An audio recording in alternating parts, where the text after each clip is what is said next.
Breaking news చూస్తున్నాం. మంత్రి Ponguleti నివాసాల్లో ED సోదాలు ఇంకా కొనసాగుతున్నాయి. జూబ్లీహిల్స్లోని పొంగులేటి నివాసం, రాఘవ కన్స్ట్రక్షన్స్ ఎండీ డైరెక్టర్ నివాసాలు, కార్యాలయాల్లో సోదాలు జరుగుతున్నాయి. రాఘవ కన్స్ట్రక్షన్స్కు చెందిన జీఎస్టీ, ఐటీ చెల్లింపులపై ఆరా తీస్తున్నారు ఐటీ అధికారులు. పొంగులేటి శ్రీనివాస్ కుమారుడు హర్షారెడ్డి సంపాదనపై కూడా ఈడీ అధికారులు ఆరా తీస్తున్నారు. గతంలో ఖరీదైన వాచ్లు బిట్కాయిన్ రూపంలో కొనుగోలు చేయడంతో ఐటీ సోదాలు చేస్తున్నట్లు తెలుస్తోంది. తెలంగాణలోని 15 చోట్ల ఈడీ సోదాలు జరుగుతున్నాయి.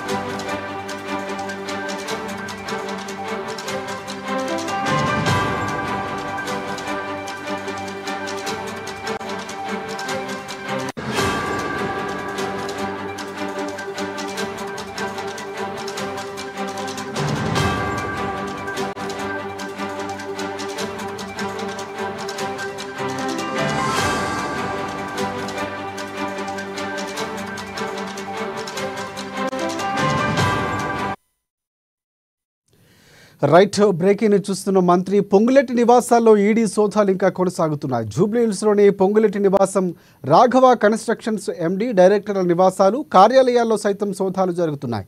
రాఘవ కన్స్ట్రక్షన్స్కు చెందిన జీఎస్టీ, ఐటీ చెల్లింపులపై ఆరా తీస్తున్నారు అధికారులు. పొంగులేటి కుమారుడు హర్షారెడ్డి సంపాదనపై కూడా ఈడీ అధికారులు ఆరా తీస్తున్నారు. గతంలో ఖరీదైన వాచ్లను బిట్కాయిన్ రూపంలో కొనుగోలు చేయడంతో ఐటీలు సోదాలు చేస్తున్నట్లు తెలుస్తుంది. ఇక తెలంగాణలోని 15 చోట్ల ఈడీ సోదాలు జరుగుతున్నాయి. ఇదే అంశానికి సంబంధించి మరిన్ని అప్డేట్స్ అందించేందుకు మా ప్రతినిధి ఖమ్మం నుంచి ఉపేంద్ర మనకి ఫోన్ లైన్లో సిద్ధంగా ఉన్నారు. సో ఉపేంద్ర, చెప్పండి.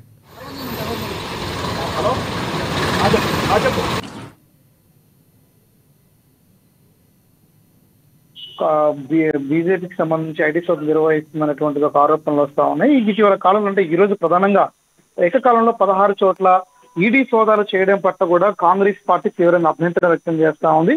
అంటే రాఘవ కన్స్ట్రక్షన్స్ నిర్వాహకులుగా ఉన్నటువంటి ఎవరైతే డైరెక్టర్స్, ముఖ్యమైనటువంటి ఆఫీసర్స్ ఉన్నారో ప్రతి ఇంట్లో కూడా సోదాలు నిర్వహిస్తూ ఏకకాలంలో ఈ సోదాలు జరగడం పట్ల కూడా తీవ్ర అభ్యంతరం వ్యక్తం చేస్తా ఉన్నారు. ప్రధానమైనటువంటి ఈ ఒక్కసారి అంటే రాజకీయాల కంటే, ఎలక్షన్స్ కంటే ముందు రాజకీయ కక్ష సాధింపు చర్యలతోటి ఎవరైతే ఈ ఈడీ సోదాలు నిర్వహించిందో, ప్రస్తుతం ఎలక్షన్స్ అయిపోయిన తర్వాత మొట్టమొదటిసారిగా తెలంగాణ రాష్ట్రం మీదలో ఉన్నటువంటి కాంగ్రెస్ ని ప్రధానమైన టార్గెట్ గా చేసుకుని కాంగ్రెస్ నాయకుడు మంత్రి పొంగులేటి శ్రీనివాసరెడ్డి ఇంటిపై సోదాలు నిర్వహించడం పట్ల కూడా తీవ్రమైనటువంటి చర్చ ఖమ్మం జిల్లా వ్యాప్తంగా కొనసాగుతా ఉంది. అంటే తెలంగాణ రాష్ట్ర రాజకీయాల్లో కీలకమైనటువంటి నేతలుగా ఉన్నటువంటి కాంగ్రెస్ పార్టీలో కీలకమైన నేత వ్యవహరిస్తున్న పొంగులేటి శ్రీనివాస ఇంటిపై కక్ష సాధింపు చర్యలు తోటి ఈ దాడులు జరుగుతున్నాయని చెప్పేసి కూడా కాంగ్రెస్ వాదులు ఇప్పటికే ఆరోపిస్తా ఉన్నారు. ఈ ఎన్నికలకు సంబంధించినటువంటి దాంట్లో పొంగులేటి శ్రీనివాసరెడ్డి కీలకంగా మారడంతో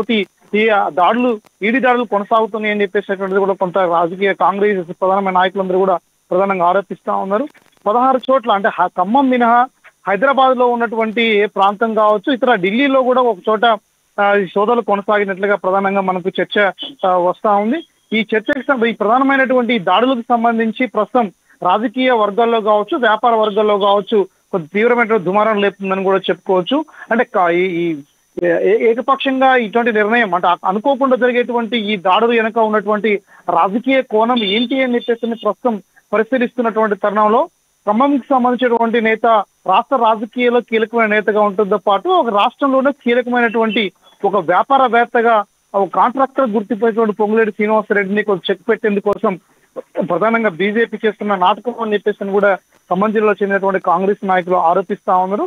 అంటే ఎప్పుడు లేని విధంగా అంటే గతంలో ఒకసారి ఎలక్షన్స్ కంటే ముందు ప్రధానమైనటువంటి కాంగ్రెస్ చేరుతారు అన్నటువంటి సందర్భంలో చేసినటువంటి దాడుల్ని కొనసాగింపుగా ఈ దాడులు చేస్తా ఉన్నారా, లేదు కొత్తగా టార్గెట్ గా చేస్తూ పొంగులేటిని ఇబ్బందుల్లో పెట్టడం కోసం ప్రధానంగా ఈ సోదాలు నిర్వహిస్తున్నారు అనేటువంటిది కొంత జిల్లా వ్యాప్తంగా ప్రజల్లో చర్చనీయాంశంగా మారింది. అంటే ఎందుకు ఎన్ఫోర్స్మెంట్ డైరెక్టరేట్ ఇటువంటి కార్యాచరణ ఈ టైంలో తీసుకుందనేటువంటి దానికి మాత్రానికి ఒక స్పష్టమైనటువంటి వివరణ ఏం లేదు. అంటే ఆయన నివాసాలు, కార్యాలయాల ఏకకాలంలో కూడా పక్క ప్రణాళికతోటి అంటే హైదరాబాద్ కు చెందినటువంటి ఈడీలతో సంబంధం లేకుండా జోనలకు చెందినటువంటి అధికారులని పిలిపించి హైదరాబాద్ లో ఉన్నటువంటి ప్రధానమైనటువంటి కేంద్రాలలో నీవు అక్కడ ఉన్నటువంటి టార్గెటెడ్ గా సోదాలు నిర్వహించడం, అక్కడ ఉన్నటువంటి ఫైల్స్, ఇతర హార్డ్ డిస్కులు, ఇతర కూడా స్వాధీనం చేసుకోవడం అనుకున్నటువంటి ప్రధానమైనటువంటి రాజకీయ కోణం ఏంటి, ఇంట్రెస్ట్ ఏంటి, ఎన్ఫోర్స్మెంట్ అనేటువంటిది కూడా ప్రస్తుతం చర్చ కొనసాగుతా ఉంది. ఏదేమైనా సరే ఈ టైంలో అంటే ఎలక్షన్ కి సంబంధించి ఇప్పుడు ప్రస్తుతం కాంగ్రెస్ అధికారంలోకి వచ్చిన తర్వాత తెలంగాణ రాష్ట్రంలో ఉన్నటువంటి ప్రధానమైనటువంటి కాంట్రాక్టర్స్ తో పాటు కొన్ని పనులు అదే నేపథ్యంలో కొంత ఇటీవల కాలంలో తెలంగాణ రాష్ట్రం సంబంధించినటువంటి పరిపాలనని అద్భుతంగా కొనసాగిస్తుంది అనేటువంటిది కాంగ్రెస్ పట్ల ప్రశంసలు పొంగులేటి మార్పు చూపిస్తున్నటువంటి సందర్భంలో కూడా పొంగులేటి టార్గెట్ గానే ఈ దాడులు జరుగుతున్నాయి అనేటువంటిది కూడా అనుమానంగా వ్యక్తం చేస్తున్న నేపథ్యం కూడా కనబడతా ఉంది. ప్రస్తుతం ఇది జరుగుతున్నటువంటి దాడులకు సంబంధించిన దాంట్లో కీలకమైన డాక్యుమెంట్లు కూడా స్వాధీనం చేసుకున్నట్లు కూడా అక్కడ ఉన్నటువంటి కుటుంబీకులు తెలియజేస్తా ఉన్నారు. రాజశేఖర్ రైట్ ఇప్పుడు ఉపేంద్ర, ప్రధానంగా ఖమ్మంలో పరిస్థితి ఎలా ఉంది? ఎందుకంటే గతంలో కూడా పొంగులేటి డైరెక్ట్గా చెప్పినటువంటి పరిస్థితి ఆ మీద త్వరలో ఈడీ జాడ్లు జరగబోతున్నాయంటూ కూడా ఎన్నికలకు ముందు చెప్పినటువంటి పరిస్థితి కనిపిస్తుంది. కానీ అప్పుడు కాకుండా ఇప్పుడు చేస్తున్నటువంటి పరిస్థితి కనిపిస్తుంది. ఇప్పుడు సందర్భం అయితే పూర్తి స్థాయిలో ఎక్కడ ఏది కనిపించట్లేదు. కానీ దాడులకు సంబంధించి ప్రధానంగా వాచ్లకు సంబంధించి ఖరీదైనటువంటి వాచ్లు బిట్ కాయిన్ రూపంలో వారు కొనుగోలు చేశారు. దాన్ని ఆధారంగా చేసుకున్నటువంటి ఈడీ దాడులు జరుగుతున్నాయని మనకు సమాచారం అందుతుంది. సో అక్కడ ఖమ్మం పరిస్థితి ఎలా ఉంది? పూర్తిగా అక్కడ కార్యకర్తలు కానీ లేకపోతే కుటుంబ సభ్యులకు ఏమైనా స్పందిస్తున్నటువంటి పరిస్థితి కనిపిస్తుందా? రాజశేఖర్, ప్రధానమైనటువంటిది పొంగులేటి కుమారుడు హర్ష ఎవరైతే ఉన్నారో గతంలో వాచ్ విషయంలో కొంత రాష్ట్ర వ్యాప్తంగా కొంత చర్చ నడిచింది. వాచ్ కొనుగోలు జరిగినటువంటి కొంత ఏదైతే అంటే విలువైనటువంటి వాచ్ కొనుగోలు వెనుక ఉన్నటువంటి కొనుగోలు ఎక్కడి నుంచి వచ్చింది, ఇంత కాస్ట్లీ వాచ్ కావచ్చు, బిట్ కాయిన్స్ కానీ కొన్నటువంటి నేపథ్యం ఈయనకి ఎక్కడి నుంచి వచ్చింది, ఎక్కడెక్కడ ఉన్నటువంటిది కూడా కొంత పరిశీలన చేస్తా ఉంది. అయితే ఆ కేసు కొనసాగుతున్నటువంటి నేపథ్యంలోనే ప్రస్తుతం అంటే ఈ తెలంగాణ రాష్ట్రంలో నారాయణపేట కొడంగల్ లిఫ్ట్ ఇరిగేషన్ కి సంబంధించినటువంటి ప్రాజెక్ట్ కాంట్రాక్టర్ పనులు రాఘవ కన్స్ట్రక్షన్ సంస్థ దక్కించుకోవడంతో ఈ ఇంత పెద్ద మొత్తంలో ఉన్నటువంటి కన్స్ట్రక్షన్ ఎలా సాధ్యమవుతుంది, ఈ అన్ని ఎక్కడి నుంచి వచ్చినటువంటి అమౌంట్ అనేటువంటిది కూడా పరిశీలన చేయనటువంటి ప్రధానమైనటువంటి టార్గెట్ గా పెట్టుకున్నట్టుగా తెలుస్తోంది. అయితే ఈడీ కూడా స్పష్టంగా ఎందుకు దాడులు చేయాల్సి వస్తుంది అనేటువంటి దాని మీద కూడా స్పష్టమైనటువంటి సమాధానం ఈడీ వైపు నుంచి కావచ్చు, అధికారుల వైపు నుంచి కూడా లేదు. అందులో నార్త్ అంటే జోనల్ గా హైదరాబాద్ జోనల్ ఏరియాలో ఉన్నటువంటి అధికారులు వచ్చారు తప్ప హైదరాబాద్ నగరానికి చెందినటువంటి ఎవరు కూడా ఈడీ అధికారులు రాకపోవడం వెనుక ఉన్నటువంటి అంశం పరిశీలిస్తే ఖచ్చితంగా రాజకీయ కుట్ర అనేటువంటిది కూడా ప్రధానంగా కుటుంబీకులు ఆరోపిస్తా ఉన్నారు. గతంలో కూడా ఈడీ సోదాలు ఉన్నాయో ఒక రోజు మొత్తం పూర్తిగా తెల్లవారుజామునే 3 గంటలకి పోలీసు కుటుంబాన్ని మొత్తం కూడా ఖమ్మం శ్రీనివాస్ రెడ్డి ఇంట్లోనే బంధించేసి అక్కడి నుంచే సోదాలు నిర్వహించిన నేపథ్యంలో ఎటువంటి చిల్లి గవ్వ కూడా దొరకలేదు అనేటువంటిది కూడా అటు ఈడీ కేవలం కుట్ర చేసిందని చెప్పి ఆరోపణలు వచ్చిన నేపథ్యంలో తిరిగి కూడా ప్రస్తుతం కొన్ని కీలకమైన డాక్యుమెంట్స్ ఈ ప్రస్తుతం ఉన్నటువంటి ఎలక్షన్ తర్వాత రాఘవ కన్స్ట్రక్షన్ చేస్తున్నటువంటి ఏదైతే కన్స్ట్రక్షన్ పనుల మీద జరిగిన టార్గెట్ గా చేసుకుని ఈడీ దాడులు వెనుకున్నటువంటి అంశం కేవలం రాజకీయ లబ్ధి కోసమే పొంగులేటి శ్రీనివాసరెడ్డిని భయభ్రాంతులకు గురి చేయడం కోసమే అనేటువంటిది కూడా ప్రధానంగా కుటుంబీకుల నుంచి కాంగ్రెస్ వర్గాల నుంచి ఆ రకమైనటువంటి ఆరోపణలు వస్తా ఉన్నాయి.